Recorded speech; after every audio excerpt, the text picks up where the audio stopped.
My name is Joe Dalton, entrepreneur and business coach. Welcome to Breakthrough Brands.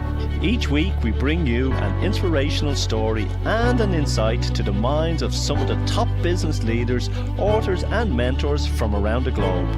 Whatever is needed to make you shine in life and business, you'll find it here.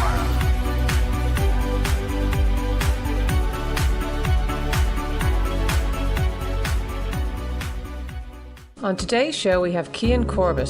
Cian is a social media strategist who, despite his boyish good looks, is often referred to as the granddad of social media. Having started working in social media before the term was even coined, Cian's first campaigns on new media were conducted on forums, Bebo and MySpace.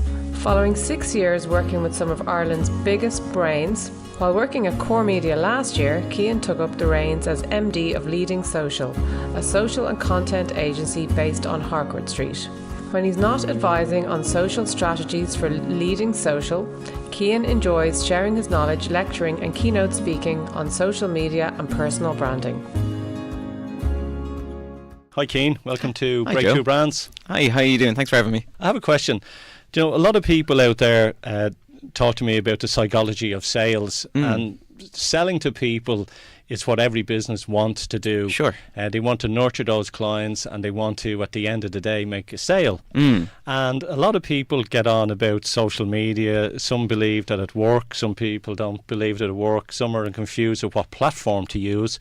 And there's a lot of questions out there in the ether about social media. So you being a social media strategist, I decided to see if you'd come on, and I'm thankful for you coming on. Excellent. Thanks for having me. Before we get into that, tell me how you got into social media. Tell me the path from Cork all the way to Dublin. That's right, yeah. So I first started when I was working in an internet cafe. Do you remember them? Do you remember I internet do cafes? indeed, Yeah, yes, so, I do. So I was in college and I was on a lot of forums and a lot of early kind of social networks. And as I got kind of more and more comfortable with them, a lot of people were looking to do kind of more PR. But they were like, but can you do PR on the computer? And I was like, I think I can. So I started off doing campaigns in, there's a great forum in Cork called People's Republic of Cork. So if I ever get lonely, I just go in there and I just talk about Cork the whole time. Brilliant. But I was also promoting, it was actually a band competition called Murphy's Live. And I was looking for musicians to actually submit and kind of take part in that. So I was talking to them where I thought that they would be hanging out online. Yeah. So I was talking to them. Obviously, they were in the musicians forums. They were on MySpace and they were on Bebo. Do you remember those two? I do indeed. I remember them very well. And so, like at its very primary level, I knew that people who had declared an interest in this given topic would be interested in what I was promoting. And that for me was the very kind of the beginning and the core of my understanding of social media. So people who volunteered an interest and who might be interested in your product, and then you can talk to them on these platforms. So for me, it was the very beginning of that, and I was really enjoying it. And I was like, this is great. I'd love to do this for a job. But at the time, then I got more into sales. So I worked with Diageo as a sales rep, which I'd advise for everyone. And advice for everyone's kids. I'm definitely going to make my kids do it. Get out there and have a couple of doors slammed in your faces, and that'll really thicken up your skin. And I think that really helped kind of form the basis of my kind of client management and client presentations. But I was still really attracted to getting more and more into digital marketing. So I went to Fault Ireland, and I was working as a kind of a digital marketing exec there. But I thought I was doing PR. So I was kind of writing press releases, but it was where the press releases were going. So I was cutting up little bits, putting that on Twitter, putting in little bits on Facebook. I was obviously sending the press release to media, but I was hosting it then on a WordPress site. So all of these things were the beginning of social media, even though no one was really calling it that. So I really enjoyed that, and I thought I wanted to concentrate on it more. So I actually moved to Dublin. I went to DCU and did a marketing master's. And then there was a huge focus on the digital side of that. And as I got more and more comfortable with it, I was like, yeah, that's what I want to get into. I want to get into social media marketing. I did get very lucky, though, in that the area that I was focusing on, which was social media, suddenly kind of exploded in the 2 years afterwards. So I was really very much in the right place at the right time. So the wind is in your back. That's it. And I find the harder I work, the luckier I get. Yeah, well, it's all about momentum. Exactly. That's what it is. Yeah. I always believe, especially with people, they'll reach out and they're using different platforms and they're hiding behind their computer at their desk at home or in their office, and they're going, "I'm not getting any business." So you need to have conversations as well with people. Absolutely. You need to, I think that's such a valid point. I think some people think that you can set up a LinkedIn account or a Facebook page and then money starts falling out the back of the computer. Yeah, I think that's because they're led to believe by all these gurus that are saying, get on LinkedIn and get on Facebook or whoever and let the money flow. There's a lot of work involved. Absolutely. And just one quick point. If it wasn't easy, everybody would be in business. Yeah. Business is hard. Yeah. Creating a business is hard. Getting clients is somewhat tough in the beginning for a lot of companies. If it wasn't, nobody would be an employee and everybody would be self-employed. Absolutely. Yeah. Like I think at the core of that problem is people not understanding the need for proper strategy. Yeah. So I think they rush into it. I've got a LinkedIn account, I've got a Facebook page, I've got a Twitter account. Why isn't it working? And for me, it comes down to what's the objective? What do you want your social media accounts to actually do for you? Like those objectives can range from I need more brand awareness to I need more engagement so people understand my brand values, or I need more website traffic, or I'm trying to establish thought leadership. So social media, and like all marketing, will only do what you tell it to do. It's like the equivalent of hopping into a car and driving and then getting annoyed because you didn't arrive where you wanted to go. Sat-nav lied. Exactly. So I mean, well, for me, it's really about deciding your destination. And it's from that point then you go, okay, I'm gonna craft my strategy to get me there. You're talking about destination and you're talking about the internet, and God, I was around long before the internet even was carved up, and you're talking about selling. Like for me, meeting people, I was probably one of the last bus conductors out there, believe it or not. So that's telling you my age, how long ago that was. Brilliant. I remember bus conductors. Yeah, so do I. I was one. So, and then the internet, I remember showing people the internet when it come on. I was fascinated by it, and people going, well, what does it do? It says it's like a big library, at the touch of your fingers. Yeah. And then we got into social media, and the big boys came in. Twitter was the big one. I think I was one of the first to sign up. I didn't know what Twitter was, but I went in and logged in my details just in case it got big. Yeah. And a lot of companies say to me, look, we're using these platforms. We want people to know who we are. And it's great getting people to wave in front of people and go, yeah, this is who we are. We're brilliant. We're brilliant. The end result that a lot of people want and they don't get or understand is, how can I get a sale, or how can I get a conversation using social media? And why does everybody say to me, oh, don't ask anyone for business on social media? Yeah. Okay, so there's a couple of things in there, and one of the things that really drew me to social media is the human element of it. Okay, it's supposed to be an evolution in marketing from a campaign by campaign basis to a relationship. So in traditional media, you had your campaign, and the campaign ran for 3-4 weeks, and then it ended, and that was the end of that. And then you might have another campaign in a couple of months' time. For us on social media, it's about you strike up that relationship and you grow that relationship from a Facebook fan into a purchasing customer. And that journey that you bring them on has to be laden with strategy and has to be a value of it, or exchange of values. So for me, like I wouldn't just walk up to someone on the street going, "Here's a bottle of water, that's $1.50." Like I wouldn't just shout a slogan at someone. There is people that do that. There probably is. Probably is. Do you want to take it? Yeah, exactly. Yeah. So for me, it's about, well, if you wouldn't do that to someone on the street, then you shouldn't do it on digital. Yeah, it's the old analogy is, it's like dating. You don't go into someone in a bar and go, marry me. It's see them across the room. Hello. Maybe introduce yourself a couple of dates later. Exactly. And having a bit of patience with it as well. Yeah. You can't strike up a conversation and then walk away with $100,000 deal. Yeah, it's the patience of, and you we're talking about the dating, there's a lot of trial and error out there as well, where people will try something, not work, and they'll give up. Yeah, absolutely. Yeah. So, and like if we come back to the analogy of that relationship, it's important to understand that a relationship is a two-way street.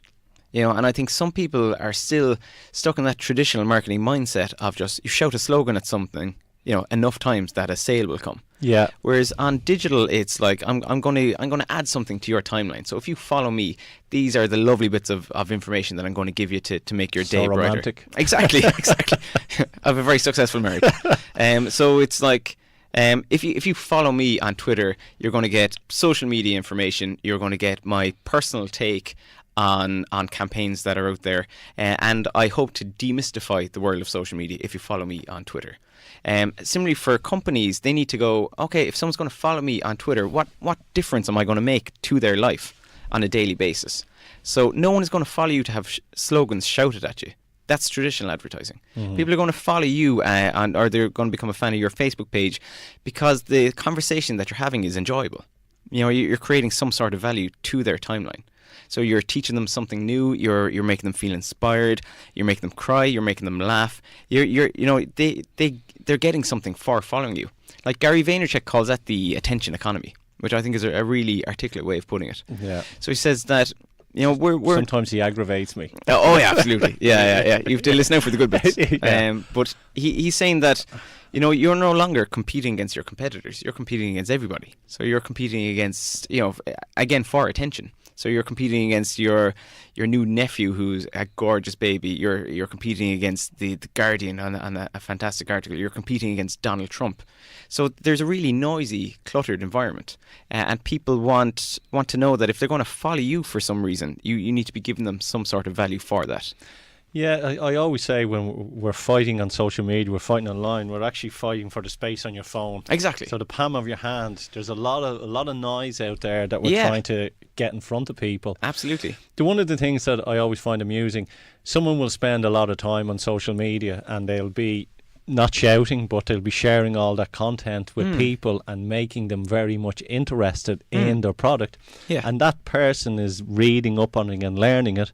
And then they suddenly get a phone call from a different company talking about what the guy online's been talking about, who's nurtured them. Yeah. And he goes with the guy that's made the phone call. Yeah. Well, that's business, isn't it? Yeah, it is, yeah. Like I've often been in this position as well, so I love writing about social media. I pretend I'm an academic or an author in that I love actually dissecting. Don't pretend you are. Thank you. So I like kind of giving my own personal take on it. And then a lot of people said, "Oh, you should hide that now and put that in the box." And I kind of go, "Well, what's the point in that?" So I'm going to use that content to promote me and the business, disturb people. Exactly, and to kind of I like teaching people things. So I do a lot of lecturing as well. I love when people take my teachings and go off. So I've had loads of students who are now social media lecturers in their own right, and I love that. Yeah. I don't see any value in coming up with something great and then keeping it in a notebook somewhere. You know the 5-second rule? Oh, what's that? The 5-second rule is if you come up with something, do it. Right. Write about it. That's you're being inspired. If you wait 5 seconds before you do it, your mind kicks in and your negativity and your doubt, and it stops you doing it. The 5-second rule. That's good. I'll remember that. Yeah. Just going to take a short break. Are you looking to boost your performance, motivate your sales team, have an all-round structure to your marketing? Get in touch with myself at Breakthrough Brands or contact me at joe@jdc.ie.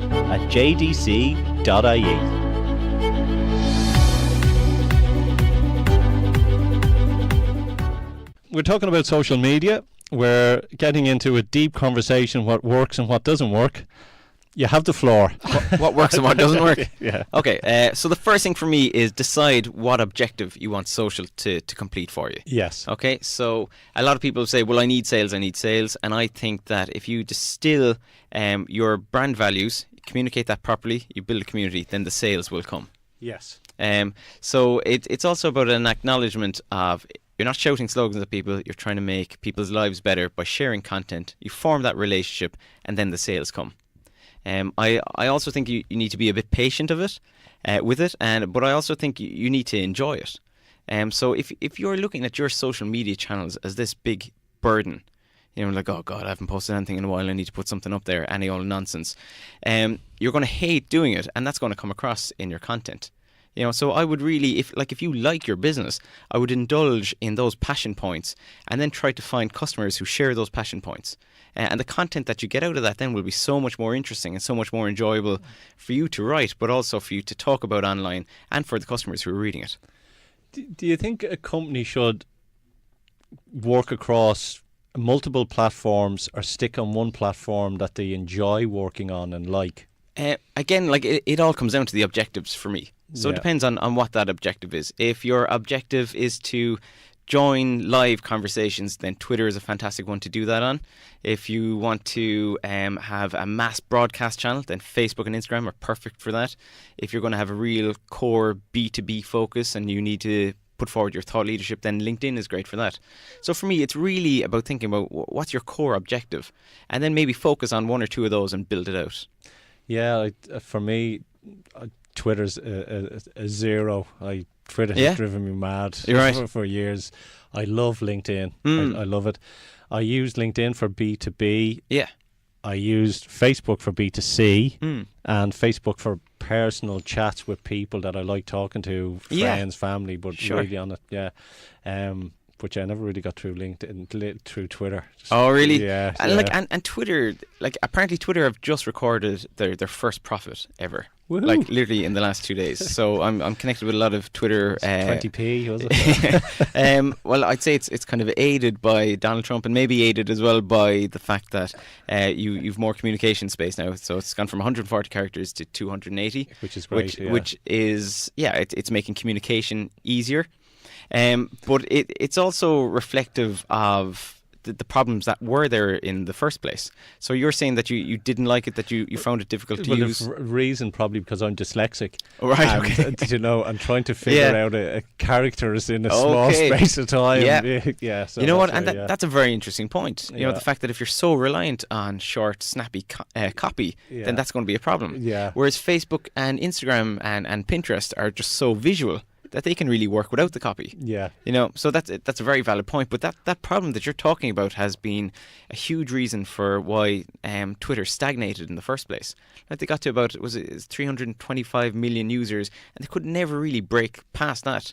So they got all those early adopters and the tech people and the marketing people, and they couldn't break through. Like Facebook is it 2.01 billion people? It's the same population of what the world was in the early 1920s. Right. Is the same Yeah. amount of people on Facebook. Yeah, absolutely. You Yeah. know, so like if Facebook was a country, it'd be the biggest country. You know, Yeah. it's amazing, but it's so easy to use and so visually pleasing that everyone can use it. You know, as opposed to Twitter, which has those usage problems, and it's kind of echoing what you're saying. But even we would be on it. With one of our other companies, we would have been on it, and we would have spent years on it. Yeah. And would have had guys coming in doing or tweeting for us at the time. This was many moons ago. Yeah. And the numbers were still, we'd probably get it up to 800 followers or so, and that was it. Yeah. And we were kind of scratching your head at it, going. So if you pulled me in, right, on a crazy retainer as your strategist, what I would have asked that person running your Twitter account was, did you give people enough reason to follow you? And that was it. So we and I think that's for us. It was sort of bought. Yeah, no, it's not really for But us. to that point, like I was doing a strategy session yesterday, and I was talking to this really good company actually from Cork, and they were talking about the type of content that they put up, and I just put up a Venn diagram on the board, and I said everything that you're talking about is about you, and you haven't talked about your customer once. Yeah. You know, and that lovely intersection of you and your customer should be a passion point, and then every time you're talking to them, you're enriching their life. Yeah, I would agree, because when we go into a company and look at their website, we'll do a scan of their content, and the content would be, we're brilliant, I'm great, Totally. I'm amazing. And says, people don't really give a BS Yeah, about you. People want to know what's in it for them. And how can you solve a problem? Totally, and I think that's one challenge then for clients, where they're actually too close to their company. You know, they're Yeah. too close to their own mission statement. They've drank the Kool-Aid. You know, they believe everything they're doing It's is hard amazing. to market for your own company. Totally. Even us as marketeers and salespeople, marketing for yourself is tough. You can do it for Absolutely. everyone else. Totally, yeah. You know, and when that's kind of what I do. So I go into companies without any emotion or without any hang-ups, and I kind of go, does your customer really care about this? Yeah. And you kind of put that challenge to them. They go, oh yeah, okay. And sometimes, and I think that's really where agencies come into their own, like that they come in with this objective eye and a fresh pair of eyes, kind of go, you know, even when you're talking about different USPs, you know, we like to create standard solutions for, you know, and it just sounds like that's Sleepy. yeah. Yeah. I was like, that's any company. What do Yeah. you do that's Yeah. unique, and why should I choose you? Tell me about there's a lot of people running around flapping their wings because of Facebook's new rules. Yeah. And what's your opinion on them, and how can companies get around it without, or can they get around it without spending? So I'm a huge fan of Facebook, and I have been for years. I love think it. I think they're absolute geniuses. Yeah. And like we were discussing over email, that no one knows you better than your Facebook page. Yeah. And some people get freaked out by that. I just really enjoyed that statement. So Facebook knows for the last 10 years that I used to live in Cork. I moved to Dublin. I did a master's. It knows everywhere I've worked. It knows I'm married. It knows I have a baby. It knows that I have another baby on the way. It knows all of that because I constantly volunteer that information. Yeah. So when I say no one knows you better than your Facebook page, that's an incredible asset. And the lovely, valuable byproduct of all digital activity is data. So everything that I've ever volunteered has all been collected and stored somewhere. It's awesome, isn't it? Yeah. So it means that the advertising that I get is so acute and so close to me that it's so much more useful. And they're ads that I'm going to enjoy because they're so much more relevant. And, well, I suppose the point that I'm getting to is there is no greater bank of information than Facebook. So if you have to pay to reach the right audience, it is still so much more cost effective than any other media. Yeah, it's stuff that pop up on it. It's quite amazing, and I love that they're doing now is it face recognition, and I love that the iPhone. If we take photographs of our children on the iPhone, then it suddenly will appear up on my iPhone with my daughter's face, and then link it to all the other photographs that I want to see about her on my phone. Yeah, it's brilliant, isn't it? Yeah, absolutely. Technology is wonderful. But I suppose like the complaint that people have is that, well, that used to be free and now it isn't. And I'm kind of going, well, that's life. Sometimes marketing costs money. Yeah. And if you want to move on, you need to forget, or at least let it go. And I would also encourage people to re-examine where their marketing spend actually is. So if you're spending money in other places that aren't working for you, if you put that into Facebook, it's going to be so much more effective because it's so cost efficient. Yeah, I would speak to people and say, we're B2B and none of our clients are there. I says, I guarantee you they are. Personally, they're there. Can I drop in another Gary Vee quote? And hopefully it doesn't annoy you. But I say this in B2B kind of marketing classes, that behind every B is a C. All right, so behind every business is a consumer anyway. Yeah. So it doesn't mean that just because you're dealing with businesses, it doesn't mean that they don't have emotions or they don't have goals and aspirations. And I think some people think when they're talking about B2B that they're just talking to a building or they're talking to a logo. Yeah. There's still people there. It's social selling.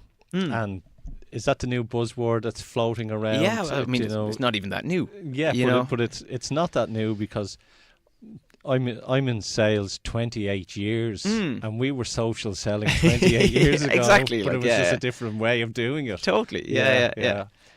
So I was just speaking. I was up in DCU there on Tuesday, and I was kind of talking about the importance of brand building and then the opportunities for social selling, and I said it was particularly important for them. So a huge challenge for students when they come out of college is people. Prospective employers are saying, what's your experience? And they're going, I just got out of college. Like, well, you need experience. So I need experience to get experience. Yeah. And my point to them was, if you can tell your story on digital, you can actually craft that experience.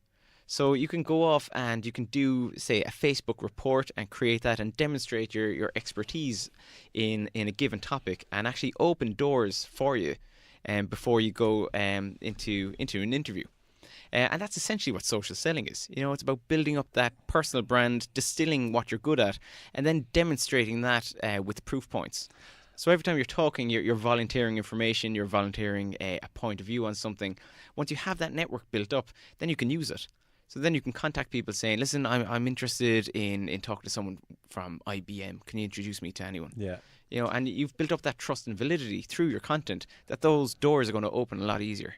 I think with some students, they had to come under sue them because of stuff that they posted on Facebook before they decided that they needed a job. Yeah, well, the third slide in that deck I was presenting was, you are who Google says you are. Yeah. Okay, which is a really good mindset to get into, both for companies and for personal branding and for social selling. So the first thing that, if someone wants to come work with us at Leading Social, the first thing I'm going to do is Google them. And I'm going to have a look to see, do I like what I find? Ideally, it's not going to be that they were in the news for a desperate reason. Or even more so, I don't want to find their Facebook page where they have no privacy settings and there's a picture of them asleep under a bus. I don't want to see any of that. Yeah. What I want to see is, I would love to see their LinkedIn page really high up. I'd love to see maybe a blog that they've written where they're demonstrating some expertise. And what I'm really looking for is proof that they can market themselves, so I know that they'll be able to market our clients as well. Yeah, that's a fair point on it. Yeah. What's the future for yourself, Cian? Oh, for me? Yeah. That's a very personal question. No. I love social media, and I've always believed that it is the future of marketing. Like, it's the present of marketing, and I think it's only going to get bigger and bigger. I try and remove digital from the word. It's just marketing. Right. Yeah. Well, marketing. I adore coming up with strategies. It's like a big game of Cluedo for me. So we did a 4-hour strategy session with this company from Cork yesterday, and I spent the first 2 hours kind of showing them the social landscape and the opportunities there. But the next 2 hours then was actually the fun part. So you get all the whiteboards out, you talk about who's their ideal customer, you find out what need states they're going through, what content can we create, and then at the end of it we had a whole content plan all laid out. And now it's a tiring 4 hours, but it's very exciting. Yeah, absolutely. Don't you love when you're planning out that and you come up with suddenly an idea and you go, oh, this is amazing. This is really going to work for this company. I love it. Yeah, and there's a lovely sense of electricity in the room on that. So I love coming up with strategies. I really enjoy managing a team as well. So we've got a team of 10 inside in leading social, and I take a personal interest in developing their careers. Like, one of the best pieces of advice I ever heard was from Justin Cullen. So he's the Chief Digital Officer in Core Media. And he said, wherever you go, I just want you to think back on your time in Core Media as a fantastic place to work, in that you learnt loads and you did a lot of great work. And I just thought that was a lovely way of managing people. And that's hopefully I've kind of brought that ideal into leading social as well. How long are you with them now? I'm still so shiny and new. I'm only there since October. Yeah. And congratulations. Thank you. So I was in Core Media then for 6 years before that. And now you're with them and bringing these leaps and bounds on. Yeah, no, they're a very, very talented team. They're so creative. What I'm bringing in is just kind of different processes and different frameworks really to approach strategy on. Okay. Tell me, what best business advice would you offer someone out there? Or is it cheeky now if I say Justin Cullen again? You can say whoever you want. Okay, well, I'm going to go Justin again, and I feel like I'm kind of romancing him here now, but I asked loads of people to go for coffee with me before I took on the MD job, so people who had a lot of experience in being an MD themselves. And Justin said the best advice he could give me was not to lose the core focus of the business. So he said, when you take on an MD, you're going to be distracted by loads of things. There's going to be loads of opportunities to diversify, to take on new things. Spinning plates. Absolutely. And he said, if you get your core mission right in your own mind, then constantly everything you should do should be to build towards that. And I thought that was such great advice. So clients have come to us looking for skills that we probably could have outsourced, or we probably could have got specialists to do for us under our name. And I've actually turned it down. I said, our core specialism is social media marketing and social media strategy and social media content. Yeah, I think when you start specialising in something, the bigger corporate guys will come to you. You don't want to be a jack of all trades. Absolutely. It's like for myself, I specialise in B2B prospecting and sales. Yeah. And the automotive industry. They're two that I specialise in. I know them like the back of my hand. Great. And people will, and health and well-being, but people will come to me for other industries, and I go, no, I'm not getting involved and if in you that. did, like, if you got tempted by the money, then you might get a bit distracted. It's going to pull you away from your core focus. Yeah, it's so I've really taken that advice to heart. And even when there's been opportunities to work in different specialisms, I've always kind of said, let's build our name with this core focus here, and let's become the best in Ireland at what we do. Yeah, and that's my aim. Yeah, it's interesting because someone could wave a big paycheck in front of you, and you might go, I'll have a stab at that. Yeah, but you want to focus on your core values as well. Absolutely, and it has come in even from existing clients. They said, do you want to write a book for us? I'm like, I wrote a book for myself. Yeah, well, that, but also I was like, you know what, I'd love to just nail what we're doing for you at the moment, and I can put you in touch with someone who's great at that as well. Are companies looking to spend more now than before in social media? Absolutely, yeah. So IAB release figures every single year about the increases in social media, and I think last year it grew by 72%. So there's a couple of reasons for that. One, obviously, being the drop in organic reach. So if you want to reach the same people, you need to pay more. Yeah. But two, just the advances in the advertising formats. So the advertising actual output that you're getting is becoming richer and richer and more dynamic as you progress. Like, I don't know, you probably remember the days on Facebook when you had the little tiny little Facebook ad over on the right hand side. Yeah. It's a little tiny little picture to what it is now, which is like, you know, huge, lovely video ads, lovely, you know, the canvas ads are beautiful where you can like lift up your phone and tilt and pan, and you I can, love them. yeah, amazing stuff, like the lovely carousel ads. And then driving website traffic, even though it's a simpler format, it's still really, really effective. So people are finding if that's my core objective, then using Facebook for it is the best way to do it. Yeah, no, Facebook is, I do love it. A lot of people, my friends, hate it. One of the reasons why I love Facebook as well, after travelling all over the world and spent many careers in many different locations, I have friends, and I speak to them through Facebook. Yeah, and keep in contact. Yeah, it's brilliant. Yeah, me too. And it's funny when a lot of people have said, "God, I hate Twitter. It's boring." I was like, "You designed your Twitter feed, so you went off and found the people who you're following. If they're boring, that's on you. Yeah, you know, Twitter is going to be as good as you make it." Yeah, as we, you know, I'm going to convert you, Joe. I'm going to win you over. The explanation of Twitter, it's like shouting out the window in a car driving past. Like, someone might have posted something great on Twitter, and I've missed it because there's thousands of other people after. Yeah. So you need to call a couple of those people that you're following. Yeah. But it's funny. I'll like, tell you what I'll do. I will follow you.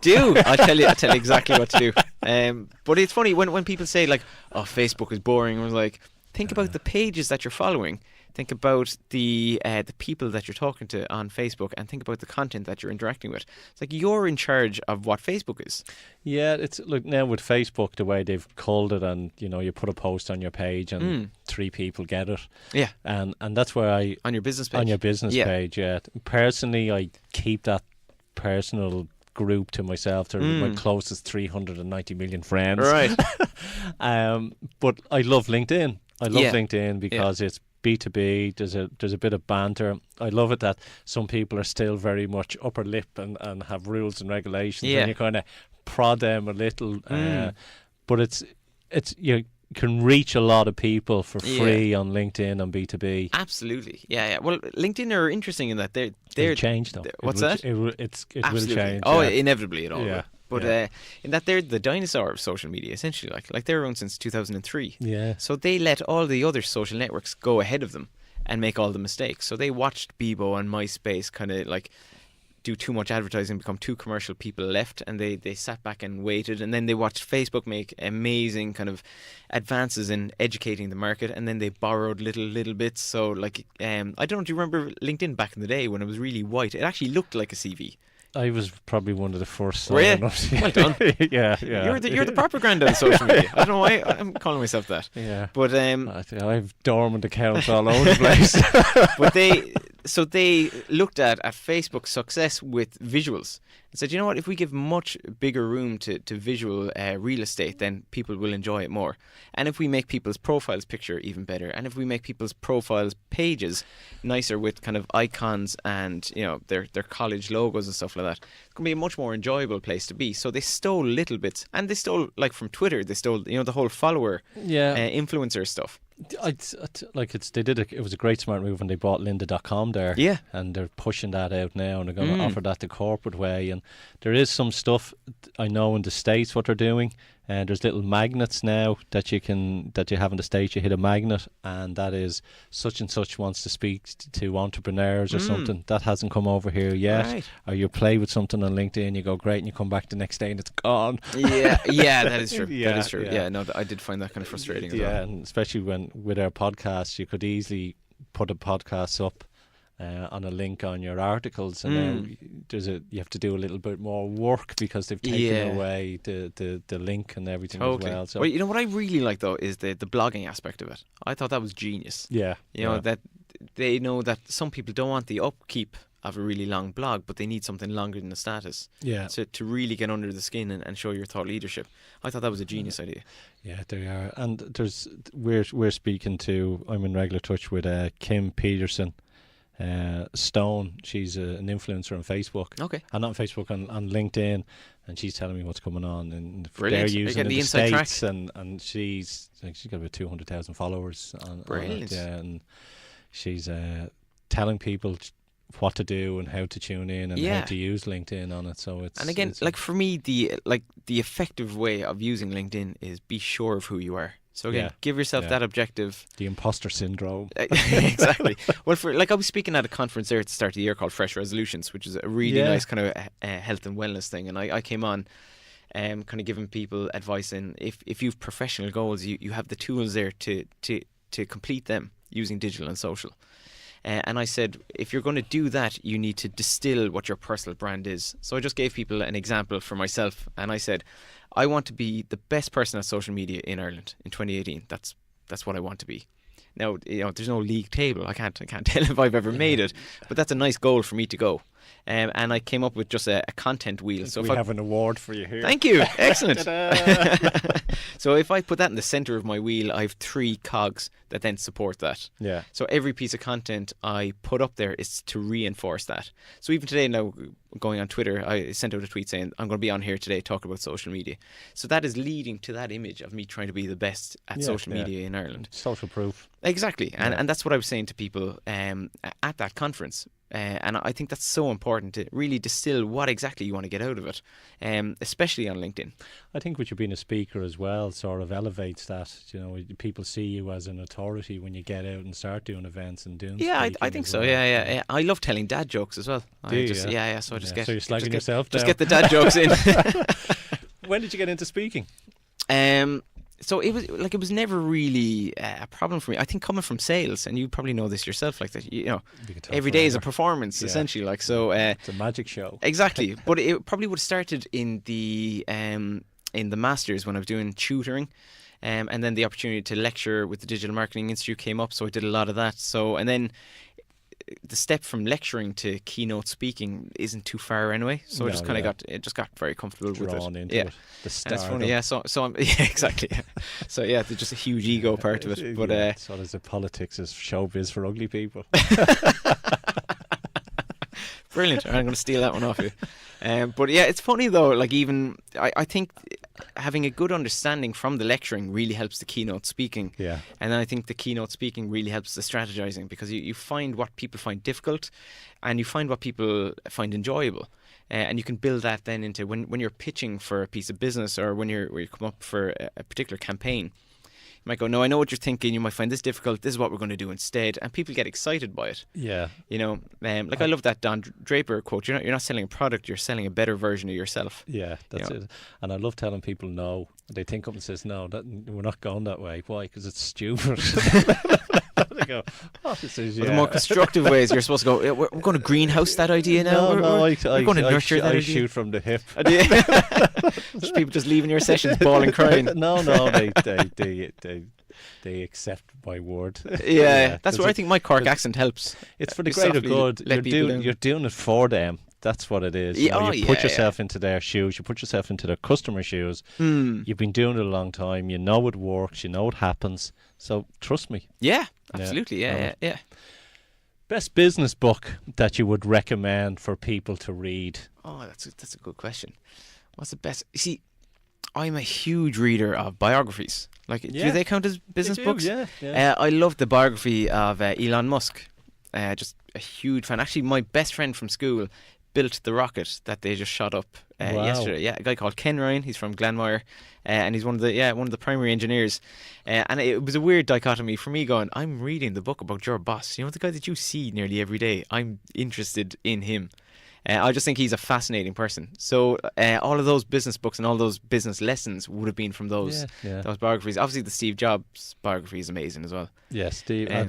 They're all get inside their head and read it. Totally. I love Richard Branson's one. I'm reading his new book. I've just started his new book. Oh, right. So, but for me, it's nearly not even business. It's about the personal psychology tricks that they use. It's all psychology. Yeah. Totally. Like Steve Jobs is amazing. Like Steve Jobs made impossible things happen by using a thing called the distortion reality field. Yeah. So he'd go into an engineer going, here, I want all of my music on this little thing. They were like, well, that can't be done. And he went, yeah, but if it could be done, how would it be done? And they were like, oh, okay, I'll go over here and try and figure that out.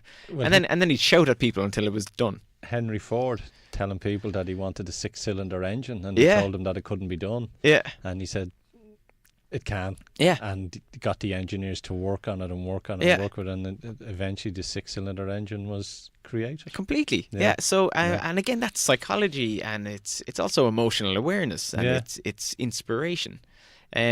So it's less business techniques, because I think, and kind of harping back to that business to business conversation we were having, if you only thought of business as business, it would be quite people. boring. It's all people. Yeah. You know, and those people have aspirations and goals, and that's what we're trying to help them out with. Some good ones, some mad ones, but they're all people.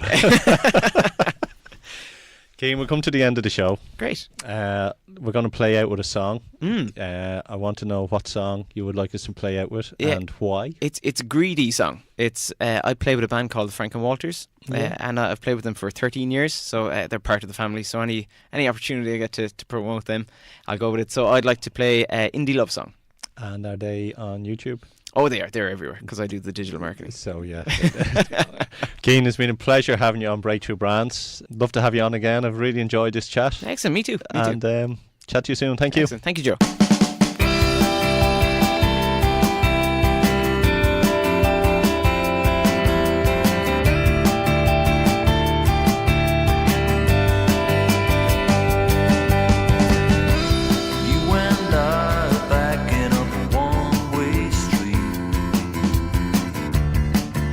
Places where our love has never been. You and I were waiting for the stars to come our way. The clouds move over and we climb the Milky Way. We've been a long time waiting for the sun. We've been a long time waiting for the sun. Tried to write you an indie love song. I tried to write you an indie love song. I tried to write you an indie love song. What I came up with was only this one.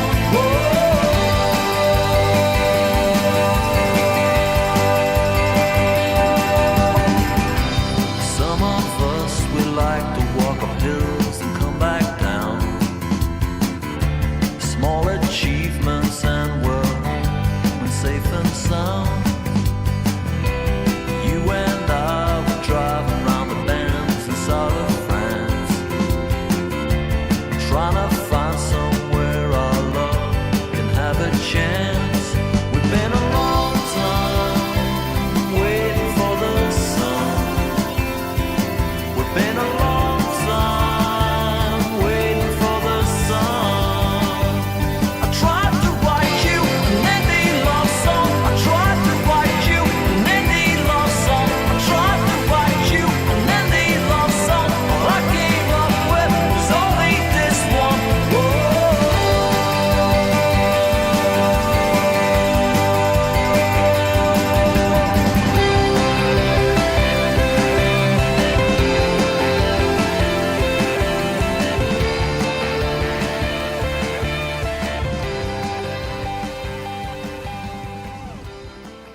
This show was sponsored by Harris Myers, your sales and marketing agency, helping you develop a better sales and marketing pipeline.